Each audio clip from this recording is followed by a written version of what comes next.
अभी तक हमने इस चैप्टर में पढ़ा है कि DNA is the genetic material. DNA की स्ट्रक्चर कर ली है हमने इस चैप्टर के अंदर। फिर उसके बाद ट्रांसफॉर्मिंग प्रिंसिपल किया था कि आर स्ट्रेन एस स्ट्रेन में कैसे कन्वर्ट होती है। Biochemical nature by Avery MacLeod और मैकार्टी से पता चला था कि DNA is the genetic material. अब इसके बाद और एक्सपेरिमेंट किए गए जिससे ये प्रूफ किया गया DNA is the genetic material. अब ऐसा ही एक प्रूफ किसने दिया था? This proof was given by Hershey and Chase. किसने दिया था? Hershey and Chase in 1952।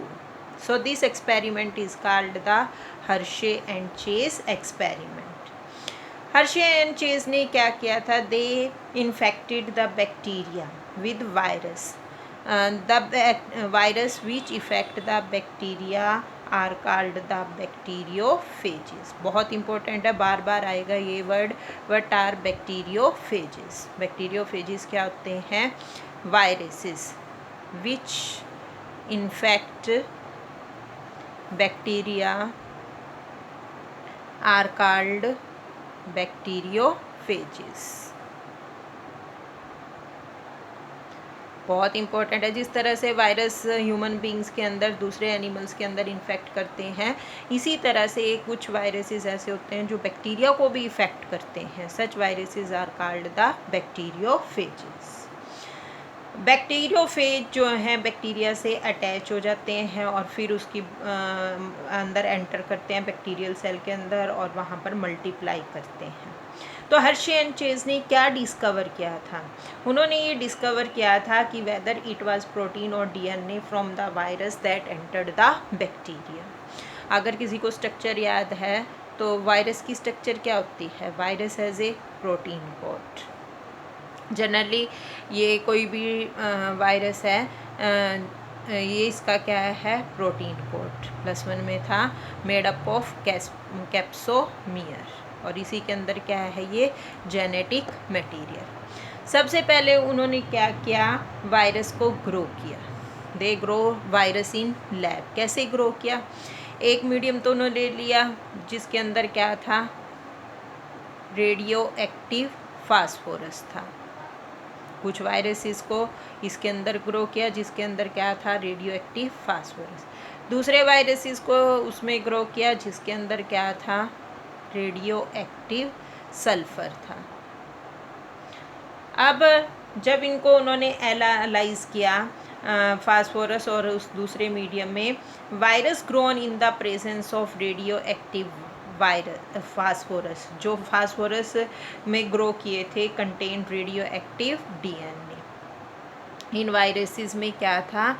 Radio active DNA, because phosphorus is the component of DNA. हम स्ट्रक्चर में पढ़ चुके हैं। फास्फोरस डीएनए 3 पार्ट से बना होता है, sugar, phosphate and nitrogenous base. तो फास्फोरस किसका कंपोनेंट है? डीएनए का। तो उन्होंने क्या देखा कि जिसको मतलब रेडियो एक्टिव फास्फोरस में ग्रो किया है, ऐसे वायरसेस का डीएनए कैसा था? Radio active. अब जिन वायरसेस को रेडियो एक्टिव सल्फर में ग्रो किया है, इनका प्रोटीन कोड कैसा था? Radio active, because sulphur is the part of protein. Sulphur किसका पार्ट है? प्रोटीन का।